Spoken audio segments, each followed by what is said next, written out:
Let's welcome to the stage the industry provocateur, Mr. Bob Kramer. Are we being bold enough? Well, I imagine for those of you that know me, you can kind of guess what I might be going to say in my answer to this. No, I don't think so, with some notable exceptions, some of which their companies are represented here at this event. But for the most part, what I see in our field, in our sector of senior living, is what I would call incrementalism. And incrementalism sort of looks like this. It's basically, it's a touch more tech, it's a bit of healthcare integration, it's a dose of better engagement planning, or maybe a dollop.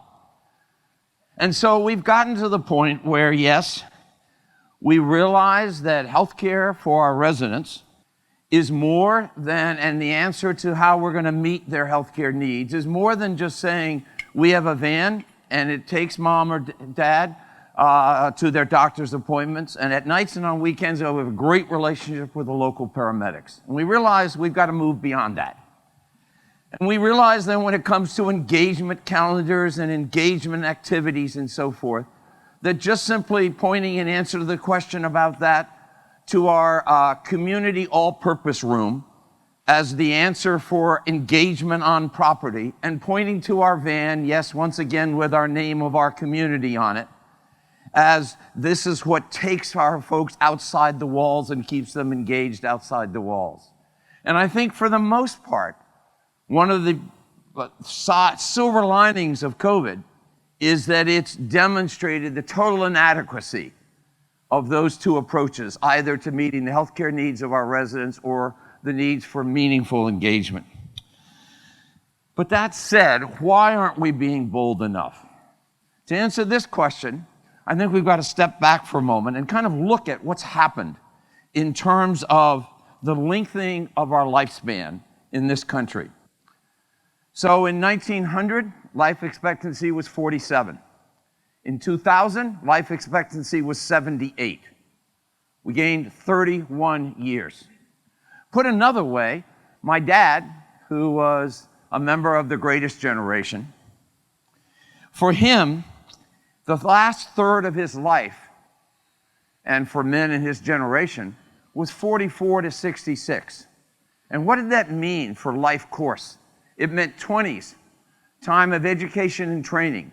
30s, you were in your career. And 30s and 40s, you were full on in your career.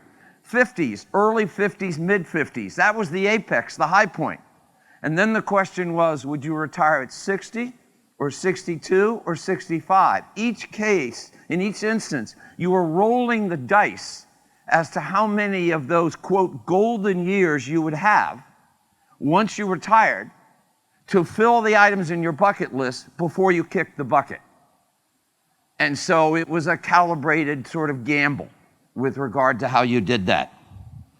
Now, for my generation, I'm a leading edge boomer. So I was born in the 40s. I'm 72. So for my generation, the last third of our life, for many of us, will be 66 to 99, not 44 to 66. That's not true for all that, but this is especially true if you're college educated. And I'll come back a little later to the difference that education makes in longevity, because there are those who've been totally left behind in the longevity revolution or longevity bonus.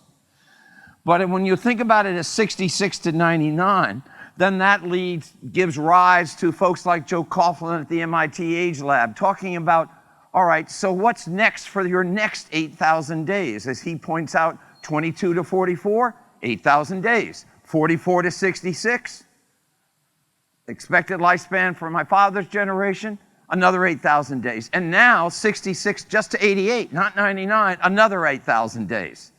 And so Joe poses that question, all right, what's next for the next 8,000 days? And that's led to discussions, phrases like third act. A futurist at USC a number of years ago now wrote a book, Reboot, What to Do When Your Career is Over and Your Life Isn't. And that's led, Chip Conley has the Modern Elder Academy. And then, of course, all the major universities are getting in on this. So Harvard, Stanford, Notre Dame, University of Minnesota, they all have programs, in essence, designed at folks in their 50s and 60s who are now trying to figure out what to do with the rest of their life. But all these programs are built around discovering something that gives them a sense of purpose and direction and making a difference. Now, when I talk about this longevity explosion, these bonus years, as they're called, or the longevity bonus, I'm not now talking about reversing the aging process. I'm not talking about some sort of genetic rewiring. But on the other hand, I'm also not talking about an extended period of decline. Being old, hanging around being old longer. As one young man in a discussion I was having, talking about issues in our industry on a college campus, said to me, "Oh, great, more old people living longer, just what we need." And what was he reflecting? He was reflecting that sense of, okay, old, in decline, decrepit, takers, not givers. Holding on to those tenured slots when others were coming behind them, generations. Holding on to jobs, but more importantly, taking resources that could otherwise go to others in society. So, no, not more old people living longer. So what are we talking about then? What we're talking about, and this is foundational.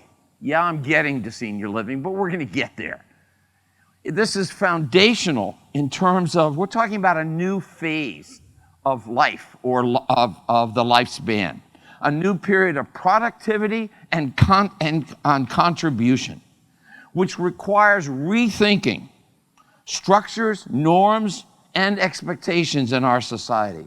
Put simply, even today, with the life expectancies we have a society in terms of its structures, its expectations, its norms around retirement and aging, its social network, social insurance network that's built for people to retire and die in their 60s and 70s, and is yet to catch up with the reality that's not where we are. But the structures, the expectations, they're not there. Put simply, fast forward to my talk, the future of senior living, if we want to attract this generation, is to be part of a movement that changes all that, not to be on the tail end, catching the whiplash of the tail when we suddenly wake up and discover that that's the case. So what does that mean? Well, society's totally unprepared because we're still in these structures and these expectations and these norms. So the question becomes, Senior Living Innovation Forum, what does innovation mean for this customer? And let me say, first of all, this customer is not the care-driven customer for the most part, the care-driven market. And if you don't believe, that customer is still 12 to 15 years away of that has the money to be able to afford private pay senior living. That customer for that care-driven market is still 12 to 15 years away. If you don't believe me, check out an NIC alternative demand projection study called Rethinking Demand, Considering a Life Expectancy Perspective. And what this study does, it hasn't gotten much attention. I can't understand why. Nobody's really picked up on it, because it shows a radically different projection in terms of demand for the future. But what it looks at is, it looks at the size of demand based upon people's, those folks, at what age do they statistically have less than 5 years left to live? With the belief that in our industry, other than entrance fee, CCRCs, or life plan communities, we are basically capturing folks in the last 5 years of their life. Some would say usually the last 3. When you look at it that way, in 2018, for men, they had less than 4.8 years left to live statistically at age 88. For women, age 90. Well, let me tell you, folks, that's a little different demand numbers than if you're looking at the standard age and income qualified at 75 or at 80 or even at 85. And your audience is a lot further off in the distance than you might think because of reading all these. I mean, I've been in this industry since the mid-'80s. I've been hearing the boomers are coming. The boomers are coming ever since the mid-'80s. And here we are in 2021, and we're still telling it to all our investors, preaching it on our calls, and saying, oh, now the boomers are here. Guess what? For what most of us offer, they ain't here yet, and they won't be for another 10, 12 to 15 years. So now let me point out, as I said earlier, it's important to realize there will be a customer in greater numbers over the next 10 years for the care-driven product. Only problem? This is a customer that isn't going to be able to afford, for the most part, private pay senior living because they don't have the kinds of resources. And that's directly related to one key driver, education. I've been doing a lot of research in this area lately, but how basically education drives income, and income drives access to health and health services, and also healthy behaviors. But put simply, there are a lot of different numbers, but the difference between a non-high school educated individual and someone who has college education or more is profound. For instance, for white women, it's a difference of anywhere from 8 to 12 years in life expectancy. For white men in this country, it's a difference of 12 to 16 years. 16 years difference in life expectancy between you have a college education or more and you didn't even finish high school. So for some, it's true. The longevity revolution has passed them by, and COVID's shown a spotlight on that. And it's not a pretty spotlight. The inequities there. So yes, there will be a demand, but that demand is going to be for people that have far less in terms of resources and can't afford most of the options out there today. And yes, they're still dying in their 60s and their 70s, and they're going to need help. Okay, now, what's the most formative impact for folks today in their 60s and 70s as they think about their own future? So I'm talking primarily about boomers. The most formative impact as they think about senior living is the fact that they're the first generation to not only live through their parents living longer in record numbers, but most importantly, the first ones who were dealing with looking for options, looking for places for their parents to live. And in particular, what's most important here is boomer women. Why? Because for the first time, boomer women were in the workforce in record numbers. And they didn't want to leave their job, but they couldn't live with themselves if they didn't leave their job, and instead if they put mom in a nursing home. What happened? Early 1990s, assisted living boomed. Assisted living didn't boom because of Karen Brown Wilson or Paul and Terry Clausen. They had a product. What drove the growth was boomer women who were in the workforce, looking for an option that wasn't the old institutional nursing home. But they learned some things from that experience. What did they take away from that experience? What they took away from that experience has been just having more years of lifespan, of longevity, is not necessarily a blessing. It can actually be a curse. What they took away from that is extended years spent with significant decline cognitively or significant mobility limitations is a situation that's not attractive, but in fact is one to be avoided. And for many, it's one, please give me a pill, give me anything, get me out of here, rather than having 10, 20 years living like that. So just increased longevity is not necessarily a good thing to boomers. It can be a curse, not a blessing, and they've seen it with their parents, and they don't want it. So what does that mean? It means that for many boomers, they'll do whatever it takes to avoid, quote, ending up in, or even worse, being put into senior living. Memory care, assisted living, skilled nursing. It also means something else. And for those of you, and I know a number of you are involved, exploring or full-on involved now in developing and running active adult communities. It means, too, that for boomers, they're not looking for an earlier entrance ramp onto this continuum.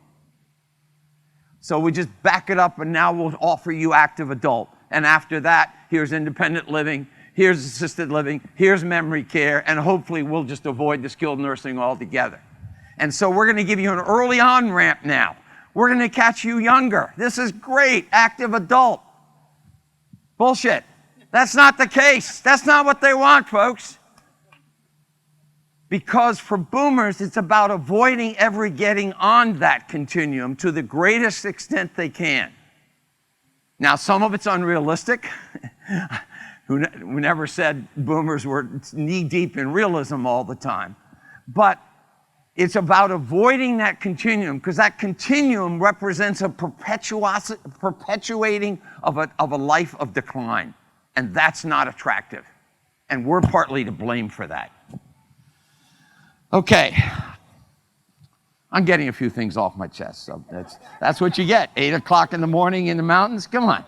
So what would it mean to be really bold in reaching this non-care-driven customer in their 60s, 70s, and 80s? So as I thought about that, I thought back to a speech I read that Steve Jobs had given, and that was recently featured again in Inc. magazine. And as you know, there's a lot being written right now about Steve again. So, and I want to just read you. Let me set this up. So it's 1997, okay? Apple is in big trouble. Steve Jobs has been fired. He's just been brought back. He's not CEO. He happens to be speaking at a town hall meeting of all employees. So he's not yet CEO. The company is in really dire shape. They've had a series of misses. And this is what Steve said on that occasion. Nike sells a commodity. They sell shoes. And yet when you think of Nike, you feel something different than a shoe company. In their ads, as you know, they don't even talk about the product. They don't even talk about their air soles, how they're better than Reebok's air soles. What's Nike do in their advertising? They honor great athletes and they honor great athletics. This is what they're about. And so what he's really saying here is that aspirational brands talk about people, not products. They cast a vision of a person, a vision of a movement that the customer wants to be in that picture. They want to be in that picture, in that they want that experience. They're being pulled into that picture. Well, that got me thinking, what would it mean to offer an aspirational lifestyle that would be attractive to a 72-year-old like me, or a 76-year-old like Henry last night, or a 68-year-old? Something positive that, again, would pull me into something that I want to be part of, versus where I think most boomers are, make me want to put off, for as long as humanly possible, being pushed out of my home into a senior living community and being therefore forced into I got no other choice. I got to move here. My kids insist I got to do it. So for me and many boomers, not all, anyone who says any idea they have applies to all boomers doesn't understand boomers. But for me, and I think many boomers, as I thought about this, and my wife and I have talked about it quite a bit, I would be drawn to a community of difference makers. A community of difference makers. Now, what do I mean? I'm not talking about the staff, though yes, I would hope they would be difference makers. Many of you have heard me talk about, borrowing from Lisa Marsh Ryerson at the AARP Foundation, the idea of our staff as purpose matchmakers. And I believe that passionately. But that's not what I'm talking about here. I'm also not talking about a community of difference makers in the past tense. The thing that always bugs me when I tour a community and the executive director introduces me to a resident and says, Mr. Jones, Mrs. Smith was this, used to do this. And they talk about the person in front, to their face in the past tense. Very, very distressing.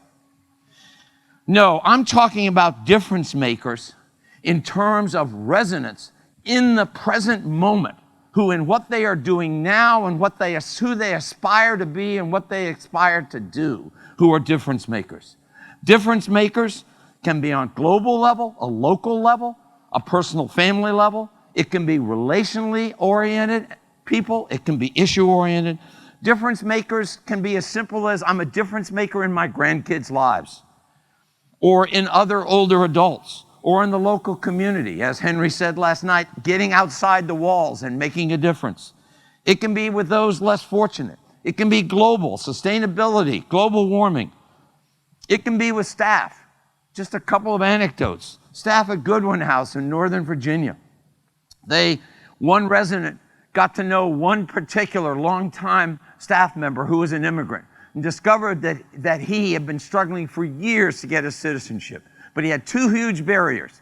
He couldn't afford the costs, and he really needed help because the questions, which most all of us who are American citizens would flunk, I dare say, the degree of civic knowledge that's required in these exams. And so she committed to start working with him, but more importantly, to also raise the money. Now Goodwin House has raised the money for 47 of their residents who are immigrants. And the Goodwin House residents are a mass tutoring team determined to get all 47 of these immigrants their American citizenship and to pay the costs of it. That's making a difference, folks. Huge. Or another community, another CCRC, Ingleside.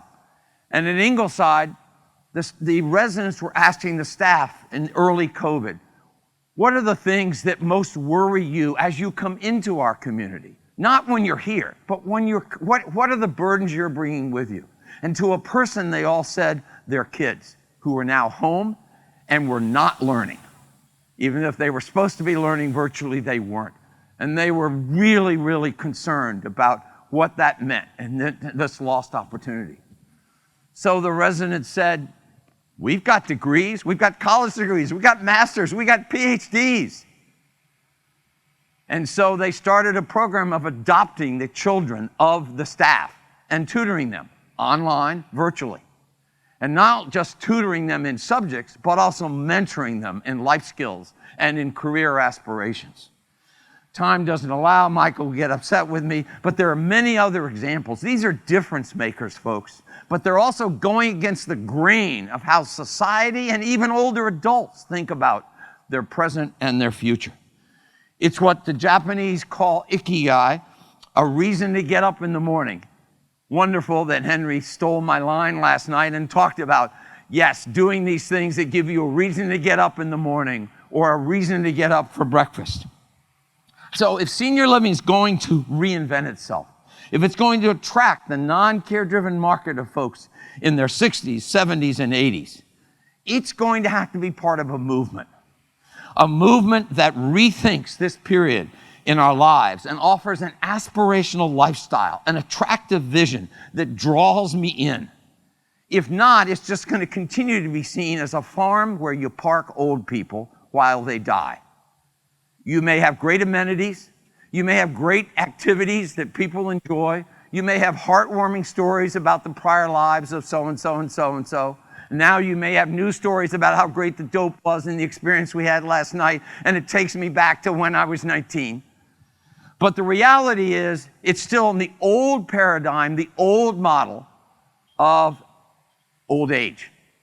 And it's still a farm, whether it's urban, rural, or suburban, where we park old people and as they go through their final years.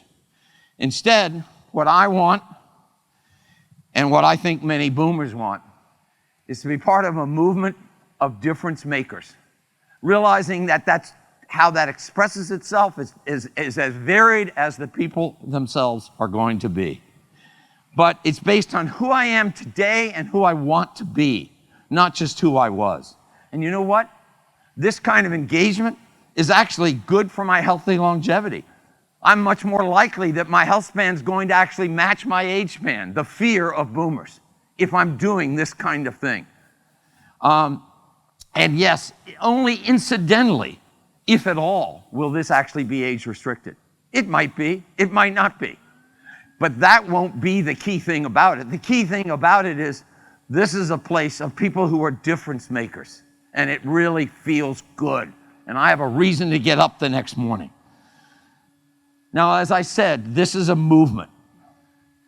This life, the way in which we view this life phase of extended productivity and contribution, of being difference makers, of a willingness to invest in those around me, in others, and in the community. I think this is critical because if this is the case, then boomers come across as willing. And if they come across in the broader society as willing, then they're going to be wanted.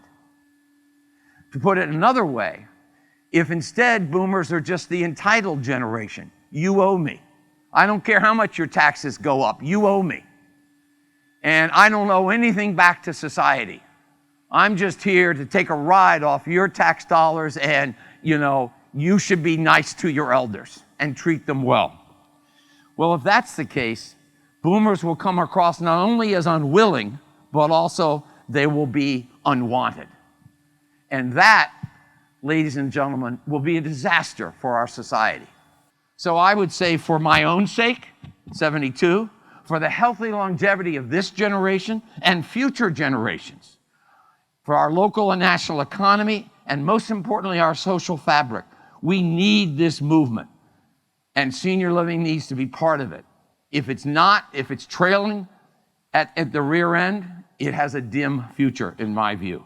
We need to offer a compelling lifestyle, an attractive vision where people say, I want to be in that picture, and therefore I want to be in that place or that community. So, to me, that's being bold. This is something that's truly aspirational, that attracts me. It's a vision that attracts me and pulls me in because it radically recasts the role of older adults in their 60s, 70s, 80s, and beyond in society.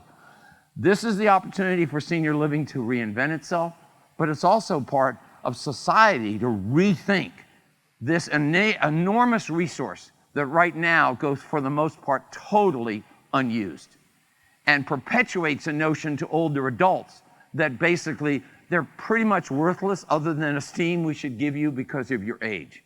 And if you obviously go to the Hallmark store and look at birthday cards, as I have lately for my friends turning 70, 80, and 90, that esteem level ain't really so high or so high. So this is the opportunity, let's seize it.